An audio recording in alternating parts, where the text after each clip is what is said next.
రా తమ్ముడు కూర్చో. జ్యోతి జ్యోతి, మన కార్తీక్కి ఆపరేషన్ సక్సెస్ అయింది. మన కార్తీక్కి చూపు వచ్చింది. ఇదిగో చూడు. జ్యోతికి మెల్లగా కళ్ళు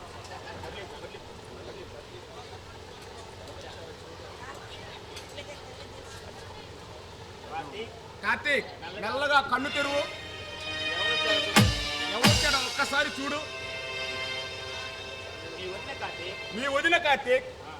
ఇన్నాళ్ళు నీకు నాకు నాన్నగారికి సేవ చేసిన జ్యోతి. హలో హలో డాడీ, ఇప్పుడే కార్తీక్ ఇంటికి తీసుకొచ్చా. అలాగే జ్యోతి, నాన్నగారు అర్జెంటుగా వైజాగ్ వెళ్ళాలంట, నేను వెళ్ళొస్తా. సంజ, జ్యోతి అంటే ఎవరో అనుకున్నాను. నువ్వా? అవును, ఆ భాగ్యురాల్ని నేనే కార్తీక్. నా కళ్ళకు ఆపరేషన్ ఎప్పుడెప్పుడు జరుగుతుందా? ఎప్పుడెప్పుడు నాకు చూపు వస్తుందా? నా సంజని కళ్ళారా చూస్తానా? ఎంతో బాధపడ్డాను. నాకు కళ్ళు రాగానే నా సంజని కలిసి వెంటనే ముహూర్తాలు పెట్టించి మనసిచ్చిన నా సంజ మెడలో మాంగళ్యాన్ని ముడివేసి ప్రేమించిన నా సంజని పెళ్ళాడి 3 ముళ్ళ బంధంతో నా భార్యను చేసుకోవాలని ఎంతో ఆశపడ్డాను. ఏవేవో ఊహించుకున్నాను. నిజంగా కలలు కన్నాను. ఆ ఆశలన్నీ అడివాసులై గాడి మేడలై కుప్ప కూలిపోయాయి సంజ. కార్తీక్, అవును, భార్య కావాల్సిన నువ్వు వదిలిపోయావు. పెళ్లి చేసుకుని భార్యాభర్త కావాల్సిన మన బంధం తల్లి కొడుకులు లాంటి, వదిలి మరుదులు లాంటి పవిత్ర బంధం అయింది. ఈ విధి ఆడిన వింత నాటకంలో మనది విచిత్ర బంధం అయింది. నీకోసం ఎంతో పరితపించాను. చూడు కార్తీక్, చూడు, నువ్వు చనిపోయావని తెలియక ముందు నీకోసం ఎంతో ఎంతో పరితపించాను. కానీ నువ్వెప్పుడైతే చనిపోయావని తెలిసిందో ఎంత ఎంత క్షోభపడ్డానో నాకే తెలుసు కార్తీక్, నాకే తెలుసు. చూడు, మా అన్నయ్య బలవంతంతో మీ అన్నయ్యని పెళ్లి చేసుకోవాల్సి వచ్చింది. జీవితంలో నన్ను తప్ప మరొకరు పెళ్లి చేసుకోవాలని ప్రమాణం చేశావు. నేనే నీ జీవిత సరస్వం అని ఇప్పుడు వేరే ఒకరు భార్య అయ్యావు. నా ఆశ నాశనం చేసి నా ప్రేమను పకటకల్లా మిగిల్చావు. చూడు చూడు కార్తీక్, విధి నిర్ణయమే తుది నిర్ణయమైంది. అందుకే మీ సంధ్య మరొక ఇల్లాలయ్యి జ్యోతిగా మారింది. ఈ జన్మలో నాకు కళ్ళు వస్తాయని అనుకోలేదు సంజ. అసలు నాకు ఈ కళ్ళు రాకున్నా బాగుండేది. నాకు కంటికి కనిపించావు, నాకు మనశ్శాంతి రాకుండా చేశావు. నాకు మనశ్శాంతి రాకుండా చేశావు. నేను ఎందుకు బతకాలి?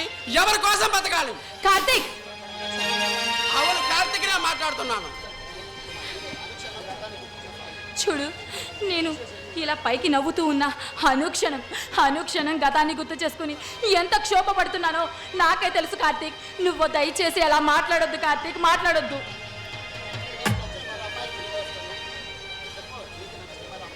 చూడు, నీకు నచ్చిన మరో అమ్మాయిని పెళ్లి చేసుకుని నీ జీవితాన్ని సంతోషంగా సాగించు కార్తీక్. అంతేకాని ఇలా నీలో నువ్వే బాధపడొద్దు. నన్ను ప్రేమించి నాకు మనసిచ్చావు. నా అన్నయ్యని పెళ్లి చేసుకుని ఆయనతో మాంగళ్యం కట్టించుకున్నావు. ఒకే ఇంట్లో ధైర్యంగా బతుకుతున్నావు. నీకున్న గుండె ధైర్యం నాకు లేదు సంజ, నాకు లేదు. కార్తీక్, ఇంతేనా నువ్వు నన్ను అర్థం చేసుకున్నది? చూడు, నువ్వు వచ్చినప్పటి నుంచి నీకు నేను కనిపించకపోయినా నువ్వు నా కళ్ళ ముందున్నావు. నీకు నిజం చెప్పలేక నాలో నేను ఎంత ఎంత క్షోభపడ్డానో నాకే తెలుసు కార్తీక్, నాకే తెలుసు. తలుచుకుంటుంటేనే నా గుండె బద్దలవుతుంది. నాలో అగ్ని పర్వతాలు బగ్గుమంటున్నాయి. భార్య కావాల్సిన నువ్వు నా అన్నయ్య భార్యగా ఆయన పక్కన ఉంటే అది చూస్తూ నేను భరించలేను. నిన్ను వదినా అని పిలిచి నిన్ను ఆదరించలేను. అనుక్షణం నిన్ను చూస్తూ మనశ్శాంతి లేకుండా బతికే కంటే మరణించడమే తథ్యం. అందుకే పోతాను సంజ. కార్తీక్, నీకెప్పుడు కంటికి కాను రాకుండా దూరంగా వెళ్ళిపోతాను.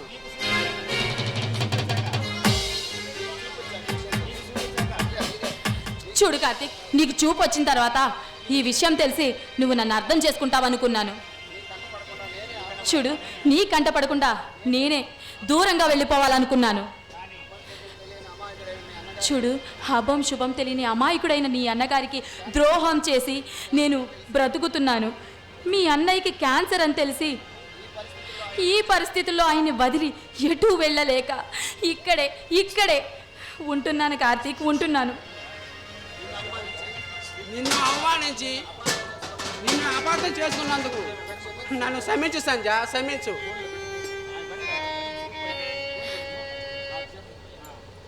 జ్యోతి, జ్యోతి, ఏమండి, ఇప్పుడే వచ్చారా? ఇంతకు మావయ్య గారిని తీసుకొస్తానని వెళ్ళారు, మావయ్య గారిని తీసుకురాలేదా? లేదు జ్యోతి, కారు స్టార్ట్ చేద్దామని కారు కీస్ దగ్గరికి వెళ్ళాను, కానీ కారు కీస్ ఇంటి దగ్గరే మర్చిపోయాను.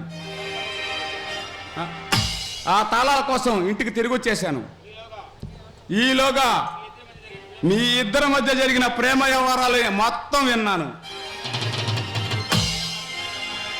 మీ ఇద్దరి ప్రేమని నేను అర్థం చేసుకున్నాను. ఎలాగైనా సరే మిమ్మల్ని ఇద్దరిని ఒకటి చేస్తాను. అన్నయ్య, అవును తమ్ముడు, ఈ జ్యోతిని నువ్వు భార్యగా పొందడమే న్యాయం. ఏమండి, ఏంటండి మీరు మాట్లాడేది? నిజం జ్యోతి, కాలేజీ చదువుకునే రోజుల్లో మీ ఇద్దరు ప్రేమించుకున్నారు, ప్రమాణాలు చేసుకున్నారు. మీ ఇద్దరు పెళ్లి చేసుకోవాలని ఎన్నో పకటకళ్ళు కన్నారు. కానీ విధి ఆడిన వింత నాటకంలో నువ్వు నా భార్య అయ్యావు. అందుకే జ్యోతి, మిమ్మల్ని ఇద్దరిని ఒకటి చేయాలని నేను నిర్ణయించుకున్నాను.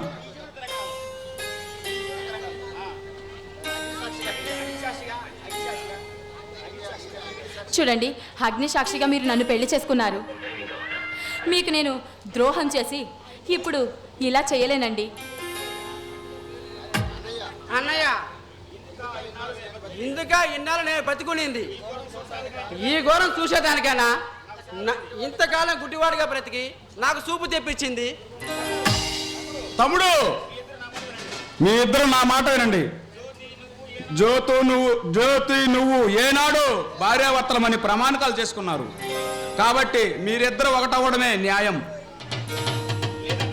లేదన్నయ్య, లేదు.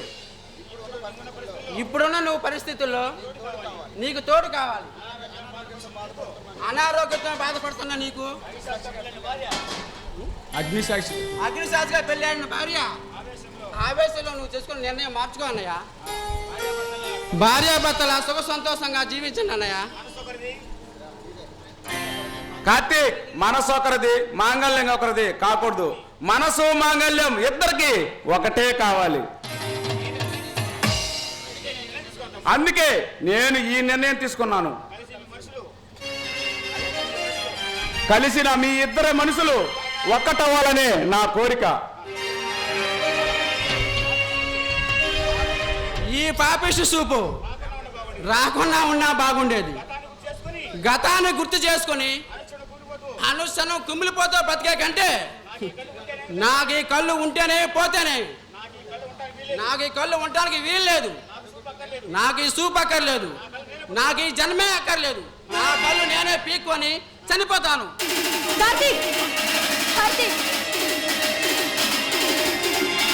సరిగమా ఇప్పుడు తెలుగులో కార్తీక్